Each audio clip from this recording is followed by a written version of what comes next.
ادامه برنامه‌های رادیوی تاجیکستان.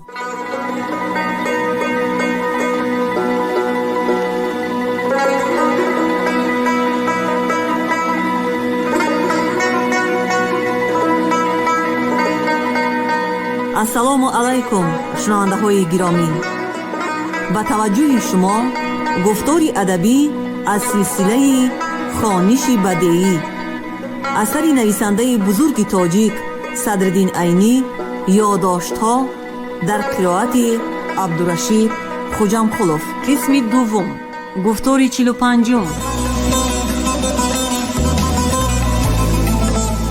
این خانه ز خشتی کهنه انداختم، در وی جشن زرفتگان ساختم، تا اهل زمان ما بدانند که من یک عمر جوانی به چه ره باختم. مؤلف.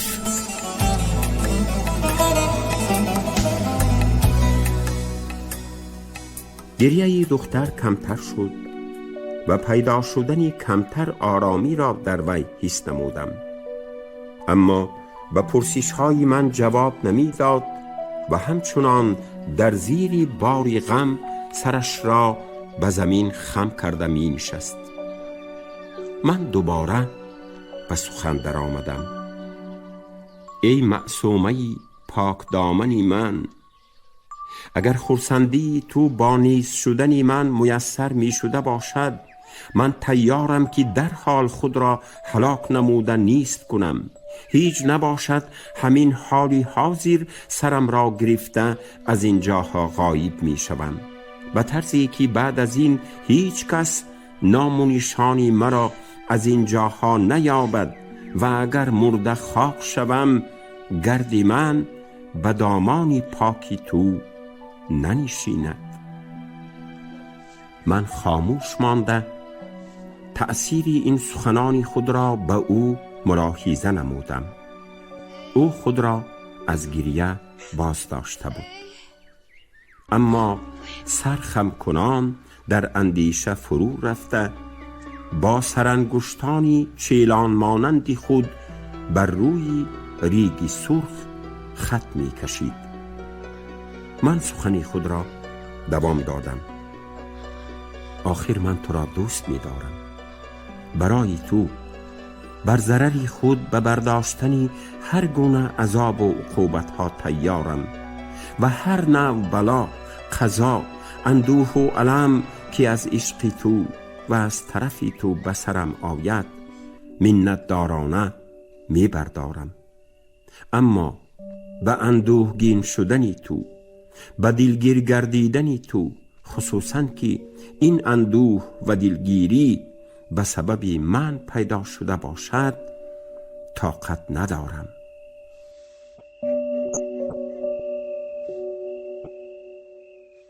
من باز خاموش ماندم و چشمان خود را به امیدی جواب به او دوخته ایستادم. دختری با تمکین بعد از فرصتی بی آنکه سرش را راست کند و به طرف من نگرد به سخن درآمد. این خفگی، غمگینی و گریه من از شما و به سبب حرکت گستاخانه شما نیست، گفت او و علاوه کرد.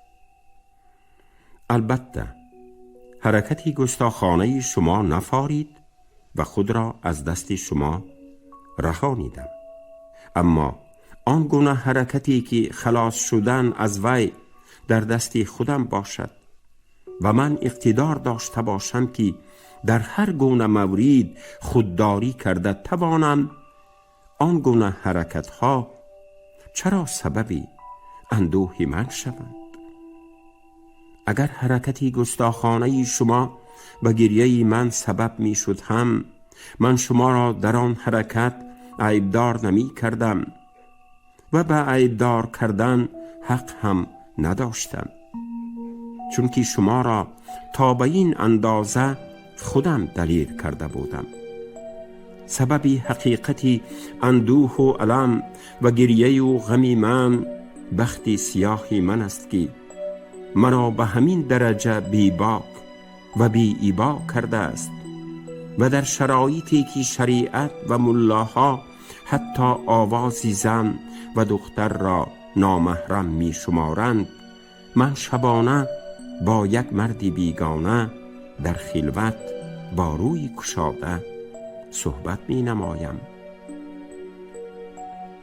دختر قدری خاموش مانده در اندیشه فرو رفت و بعد از ثانیه‌ای یک بار سرش را بلند کرده و به من چشم دوخته ایستاده پرسید: شما مرا چند ساله تخمین می کنید؟ من به این پرسش او به زودی جواب ندادم. من او را 21-22 ساله تخمین می کردم، اما از بس که زنان و دختران کلان سال شدن را و کلان سال گفتن را بد می بینند، من در اظهار تخمین حقیقی خود اندیشمند ماندم و برای خرسند نمودن او خردسالتر نشان دادن او را لازم دانستم. من تو را 17 یا 18 ساله تخمین می کنم گفتم. او نیمخندی کرده: شما مرا با گپ دروغ خرسند کردن می خواهید گفت و علاوه کرد: من در حقیقت 28 سالم را پر کردم.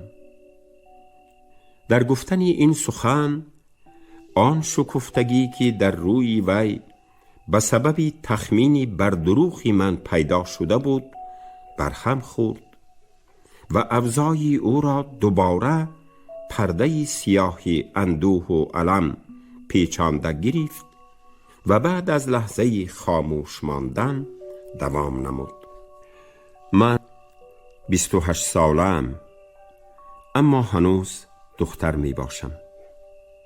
بخت سیاهی من اساساً همین است، اما سببی به این بخت سیاه گرفتار شده ماندنی من دور و دراز است. اگر شما به شنیدن درد و علم جانگداز طاقت داشته باشید، من به نقل سرگذشتی سیاه بختی خود تیارم. به جان منت دارم و همه تن گوش گردیده می شنوم گفتم من در جواب آن دختری ناکام.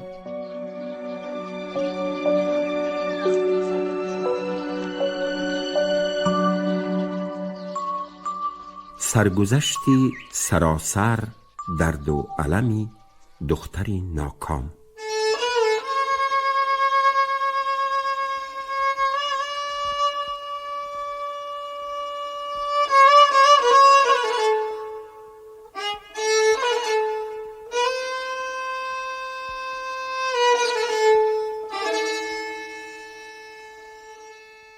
من از مادر 18 ساله ماندم.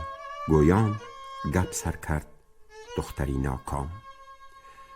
من در خاندان پدر و مادرم فرزندی یگانه می باشم. مادرم خط و سواد داشت. مرا خود خواننده خط و سوادناک کرد. از غیر این پخت و پز و درز و دوز بر این همه هنرها را که در خانه‌داری یک دختر لازم باشد به من یاد داد. بعد از 16 ساله شدنم او می‌خواست مرا به شوهر داده توی و تماشا کند و به این واسطه آرزو و هوس یگانه خود را که درباره فرزند یگانه‌اش دارد شکند. او در انتظار یگان جوانی داماد شونده 2 سال آخری عمر خود را گذرانید، اما داماد شونده نبرآمد.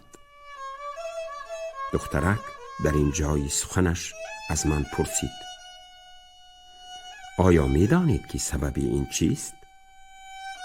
نه، نمی دانم. و از کجا می دانستم؟ گفتم من در جواب. البته شما نمی دانید و دانستنتان هم ممکن نبود. گویان دختر جوابی مرا تصدیق نمود و خود به جوابی پرسش خود دوام کرد. خواجگان و از این جمله خواجگان خواجه اوبانی دخترهایشان را به زنی به غیر از هم نژادان خود به کسی دیگر نمی دهند. اما از خویشاوندان جوانی یافت نشد که به من کس ماند. انا به همین سبب مادری مهربانم آرزوهای خود را به خاک برد. بعد از آشی سال مادرم پدرم زنی دیگر گرفت. گویان دختری علم دیده مصیبت نامه خود را دوام داد. من در وفات مادری پرشفقتم چقدر سوخته باشم هم مصیبتی حقیقی طاقت ناپذیر بعد از زنی نو گرفتنی پدرم به سرم آمد. گریه گلوی دختر را گرفته خاموش ماند. اما او سرش را بلند کرده بعد از یک دمی سردی دراز کشیده راهی شوش و گلویش را باز کردن باز سخنش را دوام داد. مصیبت سخت و جانگداز بود.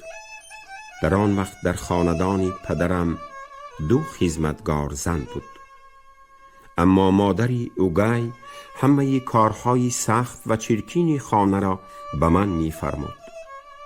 من خانه می رفتم، من روی حولی می رفتم و من حتی جاهای ناگفتنی را که روزی 2 بار رفتنی آن جاها لازم است تازه می کردم. خدمتگار زنان تنها به آشپزی و نانپزی مشغول می شدند. جامه‌شویی را باشد من با آنها همراه می کردم. در طعام باشد خوراک‌های بدترین و دلناکشترین را به من می داد و بعضا سرخوتی خدمتگاران که آنها هم آنقدر چیزی با مزه نمی خوردند نصیبی من می شد. اگر دید که من از کارها فارغ شده در گوشه نشسته کتاب خوانده ایستاده‌ام، بعد از آن که مرا دختری کتاب خواند ویران و کاتباز می شود گویان حقارت می کرد، محض برای دور کردن من از کتابخوانی یک کار یافته به من می فرمود.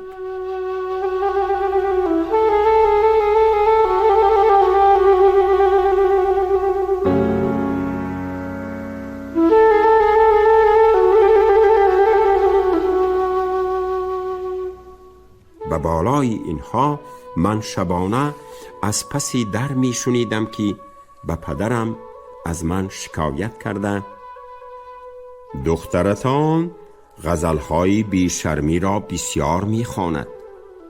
او ویران می شود. سرابش را گیرید.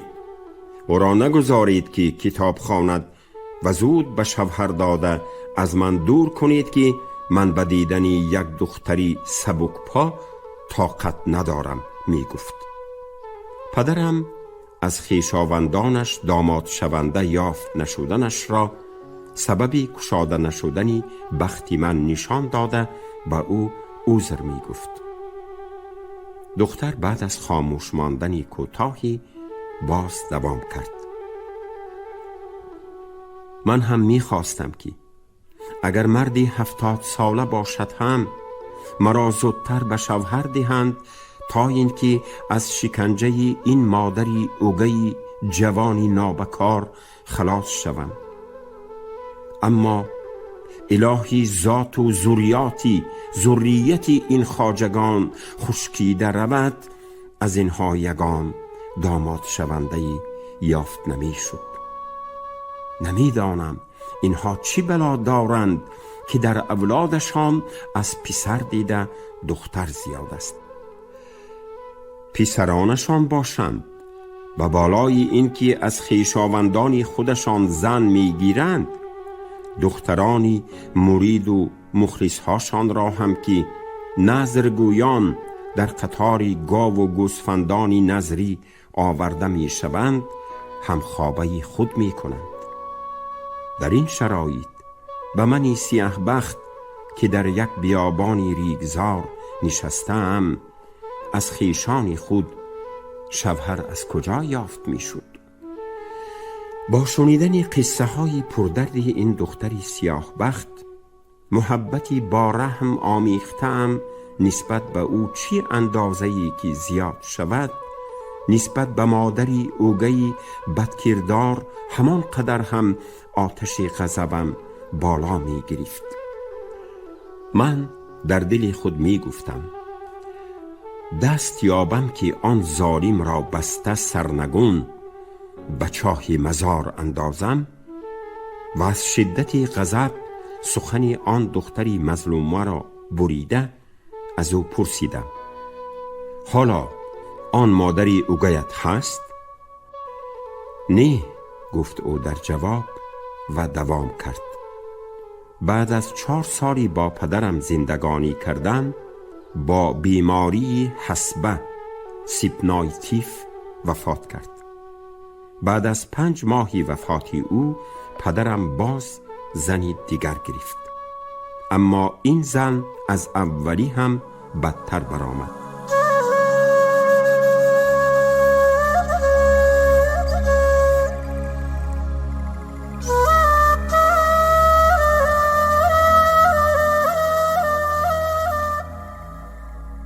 او در کار فرمودنی من در کارهای پست، در خوراک و در منع کردن از کتابخوانی و در حقارت کردنی من با ویرانی از مادری اوگهی پیشتره ام بدتر و سختتر به من معامله می کرد. به بالای اینها اون نه تنها از بازار کرتواری آورده به من دادنی پدرم را منع می کرد، حتی برای فایده بردنی من از لباسهای مادری محرومه ام راه نمی داد. میراثی زن از آنی زن می شود، نه از آنی دختر. گویان پوشاکی هایی از مادرم مانده را در صندوقش انداخته قلف زده ماند و برای من پوشاکی های مردشویی کهنه را نمیدانم از کجا آورده مرا به پوشیدن آن چیزهای دلناکش مجبور می کرد، و حال آنکه در زمانی مادری اوگهی اولیم از لباسهای مادرم فایده می بردم.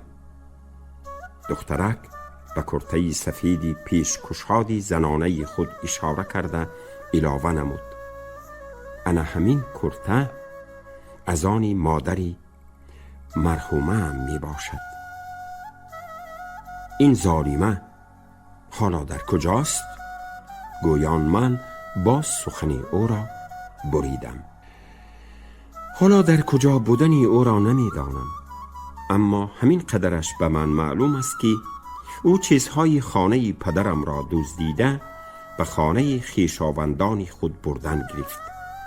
پدرم که بسیار مال دوست است به این کاری او طاقت کرده نتوانسته از وی جدا شد و او را از خانهش برآورده پیش کرد و من یگانه بانوی خانه شده ماندم. کارهای خانه را 2 خدمتگار زن می کند. من برای دستیاری خود ستاره را که می شناسید و در آن وقتها 9 ساله و بی پدر و مادر بود یافتم. من او را مانند خواهرم دوست می دارم. حالا یگانه محرمی رازی من و یاری دلنوازی من اوست. معلوم می شود که حالا زندگانیت به خوبی می گذرد؟ گفتم من با آهنگی سؤال. ظاهراً به خوبی، گفت در جواب و آهی کشیده دوام نمود. من عمری جوانی خود را، عمری را که در آن وقت جوانان عموماً و دختران خصوصاً از غلیانی خون و آرزوهای جوانی دیوانه برین می شوند، در زیر شکنجه مادری اوگی گذرانده دل مرده شده بودم. بعد از آن که خود بانوی خانه شدم، گاهی در دلم می گذشت که اکنون من به شوهر روم بد نمی شود، چون که پدرم پیر شده است و هیچ کس در دنیا ابدی زنده نمی ماند. اگر من از آن شوهری موهومی فرزندان یا هیچ نباشد یگان فرزند یابم، بعد از سری پدرم تنها نمی مانم. این فکری من نه به خواهشی آرزوی جوانی، زیرا چنان که گفته گذشتم آن گونه خواهش های من کیها مرده بودند، بلکه برای تدبیری زندگانی آینده ام بود. در این صورت البته کی بودنی آن شوهر به من فرق نداشت.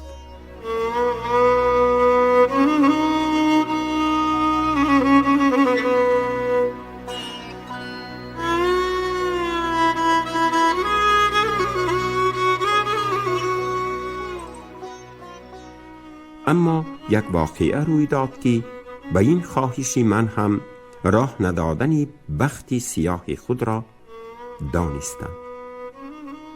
دختری بیچاره یک خاموش مانده نفسش را راست گرفته باز دوام کرد. این واقعه به این طریقه روی داد. از خواجه اوبانی های شهری بخارا یک کسی 50 ساله هست که زنی او مرده بود. او مرا طلب کرده خواستگار فرستاد.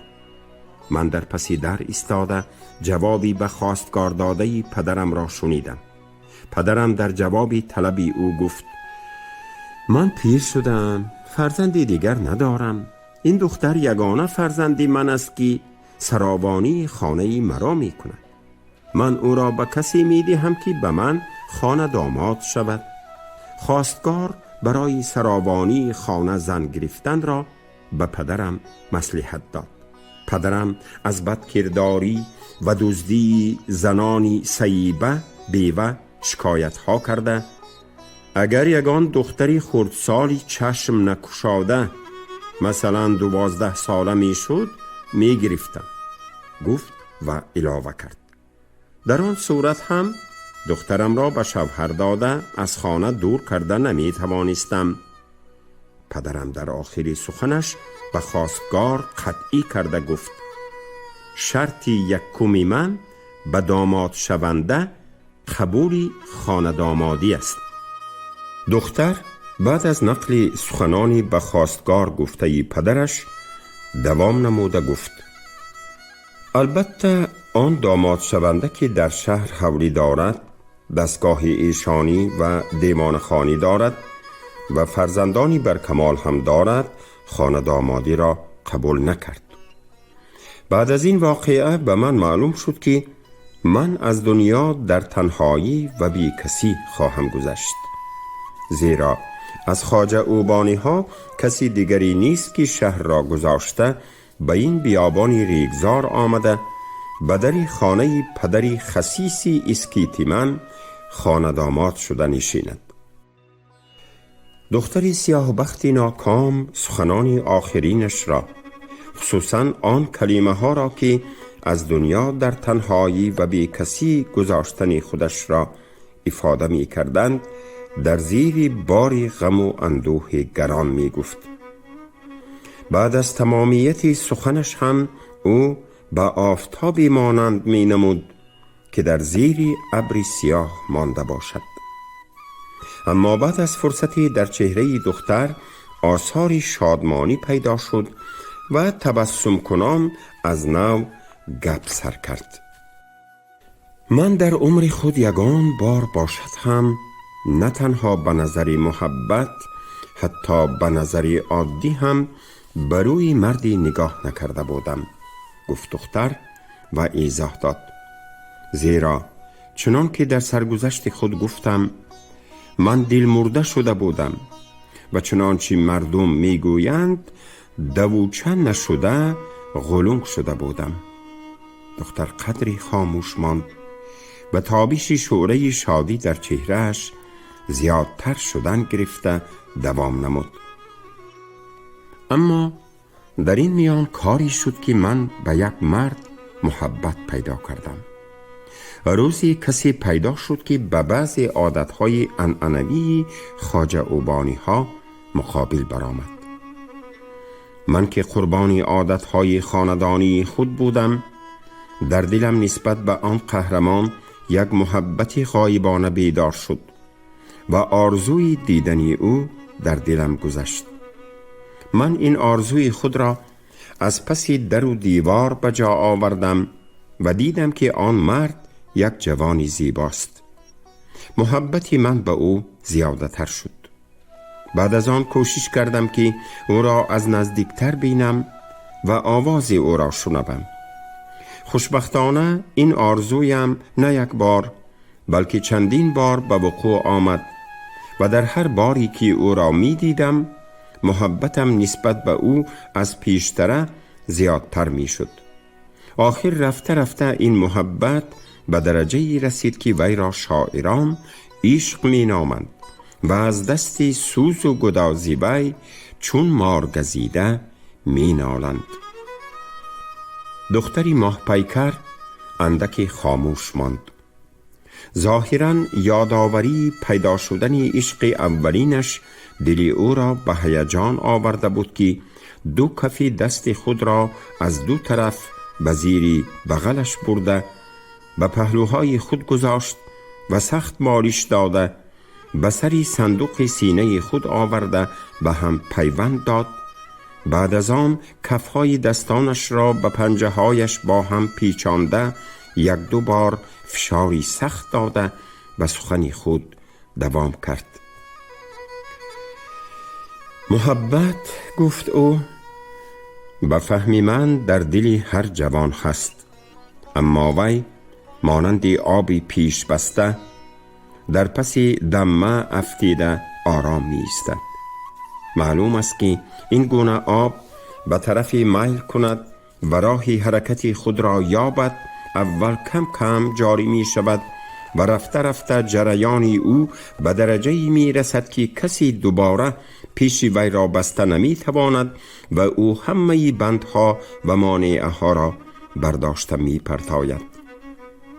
همچنین محبتی من نیز به آن جوان اول یک میل عادی قلبی باشد هم کم کم و با دیدنهای پی در پی به درجه کمال رسید و رفته رفته به اندازه برداشته پرتافته توانستنی همه مانعها قوت گرفت.